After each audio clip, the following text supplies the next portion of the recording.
Salut à tous et bienvenue. Dans cette vidéo, on va s'intéresser à la façon dont on peut suivre l'activité de sa micro-entreprise avec Excel assez simplement. Avant d'aller sur Excel, on va d'abord construire ensemble un cahier des charges qui va nous permettre de voir ce qu'on veut intégrer en fait dans ce fichier-là. Le but, c'est d'avoir à la fin un tableau de bord assez visuel avec quelques indicateurs. Donc, je vais commencer tout de suite par construire mon cahier des charges pour savoir ce que je veux intégrer dans mon fichier. Alors, mon cahier des charges va être divisé en plusieurs parties. Pardon. La première, ça va être de faire une base de données.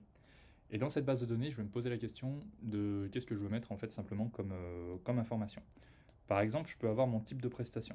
Ça va dépendre de votre activité.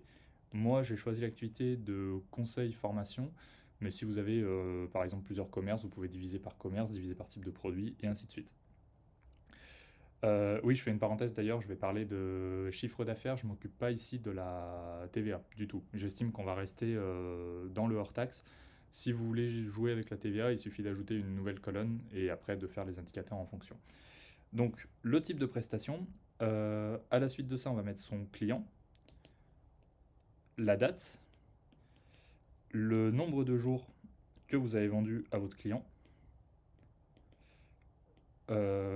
le chiffre d'affaires, donc c'est-à-dire le chiffre d'affaires quotidien, donc ce que vous avez négocié avec votre client par rapport à vos prestations, le chiffre d'affaires donc total, c'est-à-dire le nombre de jours multiplié par le chiffre d'affaires quotidien, et enfin, le dernier qu'on va mettre, ce sera l'état de votre prestation. Alors l'état de votre prestation, c'est est-ce que votre prestation est planifiée, est-ce qu'elle est réalisée à facturer donc, est-ce qu'elle est facturée et est-ce qu'elle est payée? Ça va être très utile pour vous permettre de suivre notamment ce que vous avez à facturer, vos relances, et ainsi de suite. Donc ça, pour la partie base de données, c'est tout ce qu'on va insérer au début dans notre base de suivi. Ça, l'objectif, ça va être de pouvoir le trier, le filtrer facilement. On verra comment on peut faire avec une base de données comme ça. Ça nous permettra déjà d'avoir un petit visu, pas autant que les graphiques, mais pour gérer, ça peut être aussi très pratique. Ensuite, la deuxième partie de mon cahier des charges, ça va être tout ce qui concerne les graphiques. Alors, les graphiques, les indicateurs, on peut en avoir plein. Ça va dépendre de votre activité. Le but ici, c'est de vous donner un exemple. Le premier que je vais réaliser ici, ce sera mon chiffre d'affaires par client. Ce sera également mon chiffre d'affaires par mois. Mon chiffre d'affaires global. Le chiffre d'affaires par état, ça c'est pour connaître les montants en fait de ce que j'ai de réaliser, de planifier et ainsi de suite pour avoir un peu un visu sur mon activité, ma trésor aussi, ça peut servir. Donc mon chiffre d'affaires par état, le chiffre d'affaires global et par exemple un salaire mensuel. Donc ça on peut le calculer automatiquement, le salaire mensuel. Salaire mensuel. Et ces graphiques-là vont nous servir ensuite à construire un tableau de bord. Donc le tableau de bord, ce sera la troisième partie de mon cahier des charges, donc tableau de bord. Et en fait, dans ce tableau de bord-là, je vais reporter toutes mes données, donc tous les graphiques, et je vais faire en sorte de pouvoir les filtrer, on verra avec l'option segment plus tard, facilement pour pouvoir évoluer et aller chercher les données simplement. Donc je me rends tout de suite sur Excel où j'ai gagné déjà un petit peu de temps. Donc comme on peut voir, j'ai déjà inséré ici mon type de prestation. Alors on peut mettre une liste déroulante, je ne l'ai pas fait dans ce cadre-là. On peut créer une liste déroulante. On va avoir le client, c'est-à-dire quel client m'a donné cette prestation, la date de la prestation, le nombre de jours de la prestation et un taux journalier. Ici, je n'ai pas inséré le chiffre d'affaires global, donc on va le calculer ensemble, c'est-à-dire le nombre de jours fois le taux journalier. Et à la fin, j'ai un état, donc avec ici c'est facturé, mais j'ai 4 étapes qui sont planifiées, fait à facturer et payé. Ici c'est une liste déroulante, donc je peux sélectionner quand j'ajoute une prestation mon type de mon état, pardon, qui sera planifié par défaut. Petit rappel simplement, comme je l'ai déjà fait en amont, la prestation état, si vous voulez la mettre en liste déroulante, la prestation, l'état simplement si vous voulez mettre une liste déroulante, vous allez dans validation des données comme je viens de faire ici, dans liste, vous autorisez une liste et vous inscrivez vos différentes étapes, donc planifier, fait à facturer, payé, en séparant par un point virgule à chaque fois, et donc vous avez votre menu déroulant qui apparaît ici. Alors, je vais commencer par insérer la colonne de chiffre d'affaires, je vais l'appeler simplement CA, et je vais multiplier ici mon nombre de jours par mon taux journalier. Ici, donc j'ai bien 500, étant donné que c'est 1 fois 500, mais pour 650, comme j'en ai deux, ce sera 1300, et ainsi de suite. Donc là, j'ai mon chiffre d'affaires global de ma prestation. Alors, la première étape que je vais faire ici, c'est de transformer en tableau ces données-là. Ça, donc mon tableau comporte des entêtes, ça va me permettre en fait de jouer facilement avec les filtrations. Parce qu'une fois que j'ai un tableau qui ressemble à ça, je peux demander d'insérer un segment ici, choisir client, prestation aussi, et éventuellement l'état. Ça va me générer trois segments différents que j'ai ici. Donc je vais les placer sur le côté, hop, pour pas qu'ils gênent dans la lecture de mon tableau. Et à partir de là, ce que je vais faire, c'est que je peux choisir, par exemple, si je veux savoir ce que j'ai facturé, je peux choisir ce que j'ai facturé, ça va me faire apparaître automatiquement uniquement ces éléments-là. Si je veux savoir ce qui est planifié de la même façon, si je veux faire de la facturation, eh ben, je clique sur fait à facturer et je récupère toutes les prestations qui ont été faites. Et ensuite, bien sûr, on peut croiser les filtres, c'est-à-dire que je peux demander ce qui est à facturer chez Altosky Innovation dans ce cadre-là. Donc, je peux croiser mes filtres. Ensuite, si j'ai deux activités comme ici conseil et formation, je peux cliquer sur conseil et voir où est-ce qu'on en est en termes de conseil, où est-ce qu'on en est en termes de formation. Voilà. Donc ça, c'est pour la première base de données. On n'a pas forcément d'indicateur très précis, mais c'est extrêmement pratique pour la recherche, déjà, pour commencer. Maintenant, on va passer à la partie des graphiques. Donc, ce que je vais faire, c'est que je clique dans mon tableau et je vais aller dans Insertion, graphique croisé dynamique. Pourquoi je fais un graphique croisé dynamique? Comme ça, quand je vais ajouter des éléments dans mon tableau, mes graphiques vont se mettre à jour, mon tableau de bord va se mettre à jour, pardon, et tout va suivre en termes d'analyse de données. Quand j'insère et que je suis dans mon tableau, il me détecte que j'ai un tableau 1 qui est créé, donc ça me va très bien. Dans une nouvelle feuille, ça me va très bien. Et le premier tableau que je vais faire, donc je regarde mon cahier des charges en même temps, ce sera le chiffre d'affaires par client. Donc je choisis mon client, mon chiffre d'affaires, et ici, on peut ensuite faire un petit peu de cosmétique, CA par client. Alors, ça, on peut l'enlever, ça, on peut l'enlever. On peut également faire un tri, c'est-à-dire trier ici. Alors, ce que je vais faire, c'est que je vais plutôt mettre un autre type de graphique. Donc je vais aller dans création de mon graphique croisé, modifier le type, et je vais mettre un histogramme qui va ressembler à ça. Cet histogramme, je vais le trier, donc je vais faire clic droit, trier du plus petit au plus grand.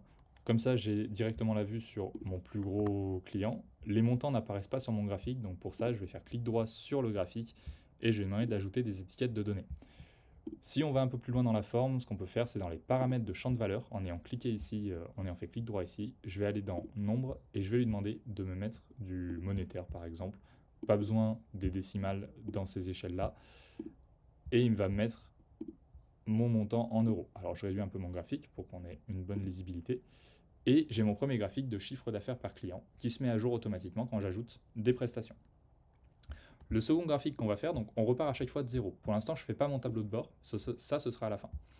Donc je vais lui demander de faire un graphique croisé dynamique dans une nouvelle feuille de calcul et je vais créer le chiffre d'affaires par mois. Alors, pour faire par mois, je vais insérer ma date. Et là, on voit qu'il se passe quelque chose, c'est qu'il a détecté que c'était un format date, et en fait, le fait d'utiliser les jours n'est pas très pertinent, donc il me divise automatiquement en mois, il me crée les mois, il détecte qu'il y a des mois. Ce que je vais faire, c'est que je vais enlever les autres éléments, je vais garder uniquement les mois. Et là, je vais mettre mon chiffre d'affaires, et automatiquement, il me crée mon chiffre d'affaires par mois. Donc, CA par mois. Là, je vais le garder dans ce sens, le graphique, parce qu'il est assez logique. Je vais faire de la cosmétique, mais du coup plus rapidement. Alors, ajouter les étiquettes de données, paramètres des champs de valeur, je le mets en euros. Donc là, je fais exactement la même démarche que ce que je viens de faire juste avant. Je vais mettre tout ça en euros, le chiffre d'affaires par mois, j'enlève le total. On peut mettre une autre couleur pour que ce soit un peu différencié. Et j'ai mon chiffre d'affaires par mois qui est créé ici automatiquement. Ensuite, le suivant, alors là, ça va être un graphique assez simple, c'est le chiffre d'affaires global, c'est-à-dire annuel sur 2024 dans ce cas ici.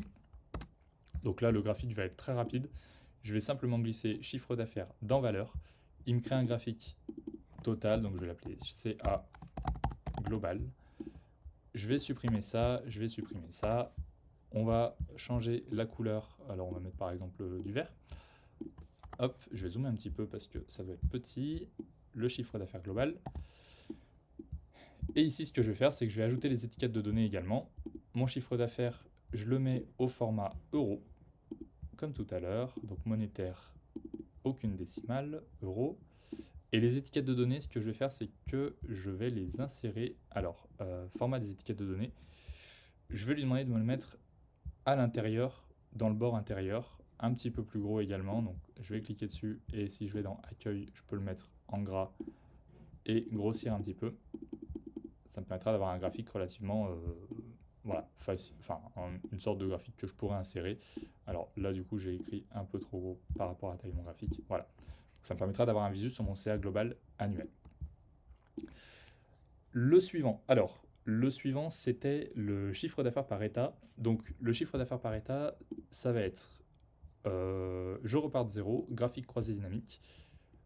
OK. Et ce que je vais lui demander ici, c'est de me mettre l'état. Donc, pour rappel, c'est facturer, fait à facturer, payer et planifier. Et ensuite, je vais lui mettre ici mon chiffre d'affaires global. Donc, on se rend compte qu'on n'est pas dans l'ordre par rapport à l'ordre de ma prestation, parce qu'on commence par payer, puis fait à facturer. Donc là, j'ai absolument rien qui est dans l'ordre. Ça, on peut le modifier si on va dans le tableau ici. On peut glisser planifier en haut, et fait à facturer, ce sera juste après, puis facturer, puis payer. Et là, j'ai un visu sur, je ne sais pas comment on pourrait appeler ça, mais CA par état, par exemple, simplement. J'ai un visu directement sur mon flux un petit peu de chiffre d'affaires, c'est-à-dire qu'est-ce qui a été fait, qu'est-ce qui a été payé, qu'est-ce que je dois facturer. Ça permet d'avoir, voilà, de piloter en fait un peu à moyen terme entre guillemets pour savoir où est-ce qu'on en est dans son année. Donc c'est un graphique qui peut être assez intéressant. Et ensuite, dans le cahier des charges, alors le dernier indicateur dont j'avais parlé, c'était le salaire mensuel qui nous intéresse tout de même. Donc pour faire ça, ce que je vais faire, c'est que je vais aller à nouveau depuis mon tableau, insertion graphique croisé dynamique. OK. Et là, c'est pas le chiffre d'affaires, mais c'est le salaire qui va m'intéresser. Donc, ce que je vais faire, c'est que je vais construire ce qu'on appelle un champ calculé.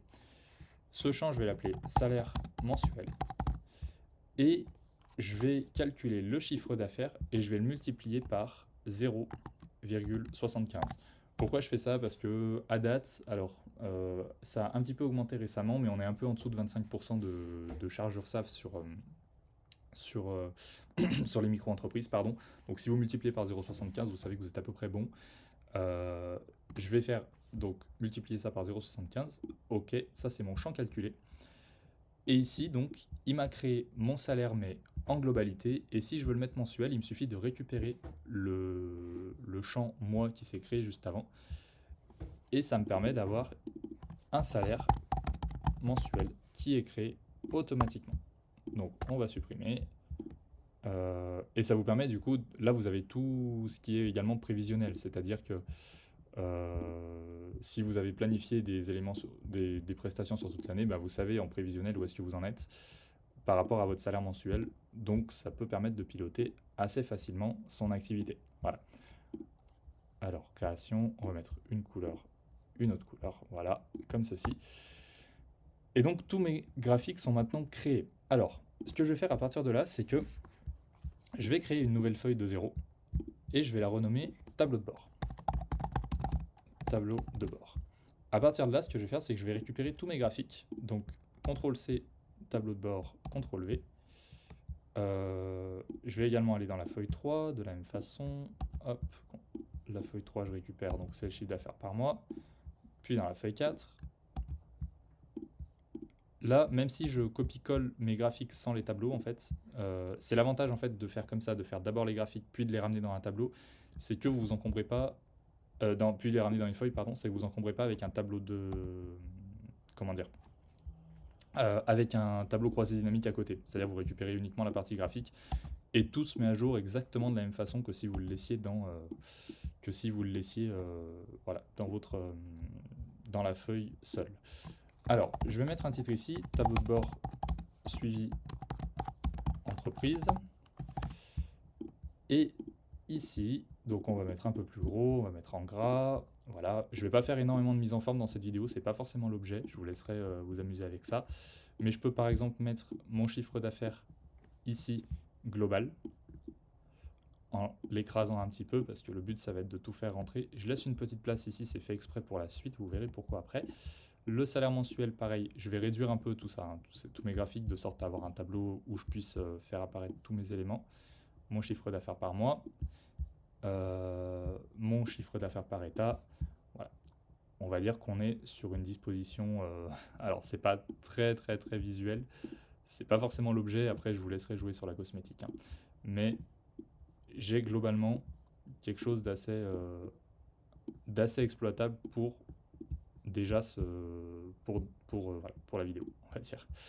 Donc, maintenant, ce que je voudrais faire, c'est que j'aimerais bien mettre à jour ce tableau, par exemple, en fonction de mon client. Alors, pour faire ça, ce que je vais faire, c'est que je clique sur un graphique, comme ici, graphique CA Global. Je vais aller dans Analyse de graphique croisé et je peux insérer un segment.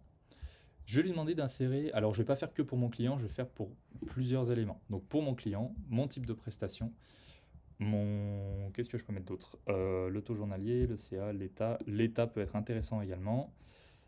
Ça suffira. On va prendre ces trois segments. Après, voilà, vous pouvez en mettre autant que vous voulez, faire des tests, bien sûr. Il ne faut pas hésiter à trouver son bon format. Et vous allez mettre vos segments ici. Voilà, on peut faire de la mise en forme également sur les segments. Et l'état. Je vais juste décaler tout ça d'un cran. Hop. Voilà. Et donc, à partir de là, si je clique sur conseil, eh bien on voit que mon graphique CA global s'est mis à jour par rapport au conseil. Si je clique sur formation, il me met mon chiffre d'affaires de formation. Alors, moi j'aimerais bien que ce segment-là, il mette à jour tout mon tableau. Pour faire ça, ce que je vais faire, c'est que je vais aller dans segment et je vais aller dans les connexions de rapport. Et là, en fait, je peux sélectionner tous les autres graphiques croisés que j'ai créés. Donc, je vais les sélectionner tous en même temps, ici. Et quand je clique sur formation, tous mes graphiques se mettent à jour. C'est-à-dire quelle part de mon salaire est due à la formation, quel chiffre d'affaires par mois est dû à la formation. Au niveau de la facturation de la formation par état, tout s'est mis à jour également. Et ça me permet comme ça d'avoir un graphique qui se met à jour automatiquement. Si je sélectionne mes autres segments, je peux également le faire. Donc je vais aller... Alors les connexions de rapport, il n'accepte pas quand on sélectionne plusieurs à la fois. Vous êtes obligé de faire un segment à la fois. Pareil pour les états, donc je peux sélectionner état et ainsi de suite. Donc qu'est-ce qui est fait à facturer, qu'est-ce qui est planifié, et vous voyez que tous mes graphiques se mettent à jour automatiquement. Donc pour résumer, quand vous insérez des prestations dans la feuille 1, ça va vous permettre, vous sélectionner. Ici, vous pouvez jouer avec vos filtres pour savoir où est-ce que vous en êtes si vous voulez faire une recherche dans votre base de données. Puis ensuite, dans votre tableau de bord, quand vous avez actualisé, alors il faut simplement actualiser les tableaux croisés. Donc vous allez dans Analyse de graphiques croisés, vous faites Actualiser. Ça vous actualise tous les graphiques du fichier Excel. Vous n'avez pas besoin de le faire pour chacun des graphiques, mais il faut bien penser à le faire, parce que Excel ne le fait pas en fond, ce serait beaucoup trop lourd à calculer. Et comme ça, vous pouvez avoir votre tableau de bord de suivi de micro-entreprise, tout simplement. Si toutes ces astuces vous plaisent, n'hésitez pas à aller voir mon livre Excel, construisez les outils dont vous avez vraiment besoin. J'ai également un petit ouvrage sur la productivité qui peut vous permettre de construire vos systèmes. Voilà, je vous remercie d'avoir suivi ça, j'espère que ça répond à votre besoin et à bientôt.